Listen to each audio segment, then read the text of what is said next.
अब इस चैनल पे काफी टाइम के बाद कोई कंपैरिजन वीडियो बन रही है, इसीलिए इस वीडियो का कोई ना कोई स्पेशल टॉपिक तो होना चाहिए था। इसीलिए आज की इस वीडियो में मैं बात करने वाला हूँ स्कर्ड वर्सेस बायोमनेट्रिक्स के बारे में। अब वैसे तो दोनों ही एक दूसरे से काफी ज्यादा डिफरेंट हैं, एक लिविंग बीइंग है और एक नॉन लिविंग बीइंग है, यानी कि एक मशीन है, लेकिन इन दोनों की पावर्स कुछ हद तक मेल खाती हैं। दोनों ही एलियंस की पावर को अपने हिसाब से यूज करते हैं, इसीलिए इन दोनों का आज की इस वीडियो में मैं कंपैरिजन करने वाला हूँ। तो इस वीडियो में मैं इन दोनों का कंपैरिजन इन दोनों के powers and abilities and weaknesses के बेसिस पे करूंगा कि अगर इन दोनों के यूजर्स के बीच में कभी फाइट हो जाए तो इस फाइट में जीतेगा कौन। बिना टाइम वेस्ट किए इस कंपैरिजन को स्टार्ट करते हैं, लेकिन इस कंपैरिजन को स्टार्ट करने से पहले अपना विनर नीचे कमेंट सेक्शन में कमेंट कर देना कि आपको क्या लगता है इन दोनों में से कौन जीतेगा।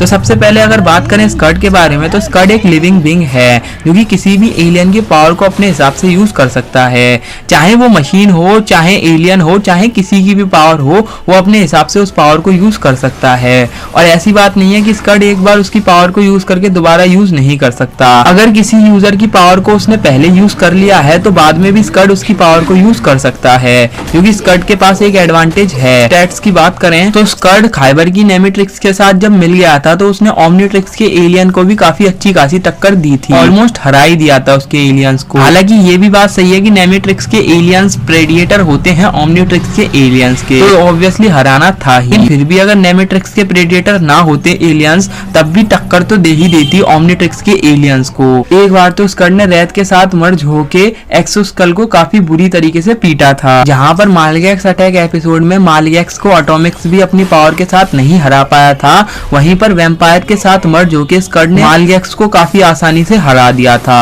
और स्कर्ड ने मोल्ड स्टैचेस के साथ मर्ज होके विलगैक्स को भी हरा दिया था। और एक बार तो स्कर्ड ने एलियन एक्स की भी पावर को यूज कर लिया था। तो आप इसकी पावर का अंदाजा लगा सकते हो कि स्कर्ड कितना पावरफुल है। और अगर बात करें स्कर्ड के कुछ वेपन्स के बारे में, स्कर्ड ने डायमंड हेड की तलवार एंड शील्ड बनाई है, स्कर्ड ने आर्मो ड्रिलो की ड्रिल बनाई है, स्कर्ड ने ब्लॉक्स लंबर बनाया है, स्कर्ड ने वाइल्ड वाइन की ट्रेंडल्स बनाई है, स्कर्ड ने मेगाफोन बनाया है एको का, स्कर्ड ने एंकर बनाया है डायमंड हेड का, स्कर्ड ने मैस बनाया है हीट ब्लास्ट की पावर के साथ, स्कर्ड ने डायमंड हेड की शील्ड भी बनाई है, स्कर्ड ने एलियन एक्स की तलवार भी बनाई है, और भी काफी सारी चीजें हैं जो स्कर्ड ने बनाई हैं ओमनिट्रिक्स के एलियंस की पावर को यूज करते हुए। और अगर बात करें स्कर्ड की वीकनेसेस के बारे में, तो स्कर्ड के साथ कोई यूजर फाइट कर रहा हो और लड़ाई के बीच ही किसी ने टेलीपोर्टर बीम उसके ऊपर मार दिया, तो स्कर्ड अपने यूजर से अलग हो जाएगा और आयोनिक पार्टिकल सर्जरी उसे फोर्सफुली उसके होस्ट से अलग कर सकता है। और इसी के साथ ही साथ वो टॉपिक के फेस को भी देख के डर सकता है। तो ये बात कर ली हमने स्कर्ड की पावर्स, एबिलिटीज एंड वीकनेसेस के बारे में।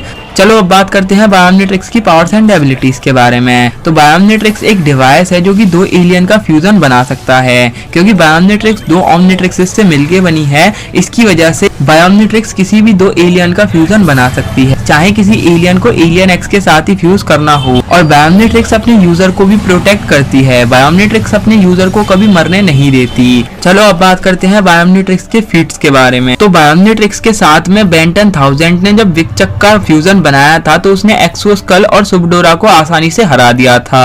और हाँ, बस यही है बायोमनेट्रिक्स के फीट्स। हाँ, मैं जानता हूँ कि बायोमनेट्रिक्स के ज्यादा फीट्स नहीं है। अब आप लोग कहोगे विलगैक्स को भी तो पीटा था, लेकिन देखो विलगैक्स को अकेले बायोमनेट्रिक्स ने तो नहीं पीटा ना। तो बायोमनेट्रिक्स के फीट्स तो हमें काफी कम देखने को मिले हैं, लेकिन इसकी वीकनेसेस हमें ज्यादा देखने को मिली हैं। अगर इसकी वीकनेसेस की बात करें तो बायोमनेट्रिक्स कभी स्पेस में काम करना बंद कर देती है, जिसकी वजह से बायोमनेट्रिक्स के यूजर को आराम से हराया जा सकता है स्पेस में जाकर। हालांकि वो कुछ टाइम के लिए बंद हो जाती है, लेकिन इतने टाइम के लिए तो बंद हो ही जाती है कि बायोमनेट्रिक्स के यूजर को जान से मार सके सामने वाला ओपोनेंट। और देखो बायोमनेट्रिक्स के सेफ्टी मोड की भी एक तरह से लिमिट है, क्योंकि हमने and then there were none episode में देखा था कि बायोमनेट्रिक्स बेंटन 1000 को प्रोटेक्ट नहीं कर पाई थी टाइम बीम से। तो इसकी वजह से बायोमनेट्रिक्स की ये सबसे बड़ी कमजोरी है। और हाँ, बायोमनेट्रिक्स की कमजोरी टाइम है। ऑब्वियसली वो एक वॉच है तो टाइम तो उसकी कमजोरी होगी ही। तो यहाँ पर हमने बात कर ली स्कर्ड एंड बायोमनेट्रिक्स के powers and abilities and weaknesses के बारे में। अब बात करते हैं इन दोनों के यूजर में कभी फाइट हो जाए तो इस फाइट को जीतेगा कौन। इस फाइट का साफ साफ विनर होगा स्कर्ड, क्योंकि स्कर्ड एक लिविंग बीइंग है, बायोमनेट्रिक्स एक नॉन लिविंग बीइंग है। और बेन 10 की सीरीज में अभी तक हमें स्कर्ड की जितनी पावर्स एंड एबिलिटीज दिखाई जा चुकी हैं उतनी हमें बायोमनेट्रिक्स की नहीं दिखाई गई, और बायोमनेट्रिक्स की बल्कि कमजोरियां ज्यादा दिखाई गई हैं। बायोमनेट्रिक्स की वीकनेसेस जो है वही स्कर्ड की पावर्स हैं, जैसे कि बायोमेट्रिक्स स्पेस में काम करना बंद कर देती है, लेकिन स्कड अपनी पावर्स का यूज स्पेस में आराम से कर सकता है। और दूसरी चीज ये कि बायोमेट्रिक्स का टाइम आउट होता है, लेकिन स्कड का कभी टाइम आउट नहीं होता। तो ऑब्वियसली कभी बायोमेट्रिक्स के यूजर के साथ और स्कड के यूजर के साथ फाइट हो जाए तो आराम से यहाँ पर साफ साफ विनर होगा स्कड का यूजर। और चलो एक छोटा सा पॉइंट ये भी बता देता हूँ आपको कि स्कड का यूजर ना हो और बायोमेट्रिक्स का यूजर ना हो तो कौन जीतेगा। तो देखो इसका जवाब तो साफ साफ है, ऑब्वियसली स्कड जीतेगा, क्योंकि वो बायोमेट्रिक्स को अपने कंट्रोल में कर लेगा जैसे कि उसने ओमनिट्रिक्स को अपने कंट्रोल में किया था। तो यहाँ पर साफ साफ विनर स्कड ही होता है।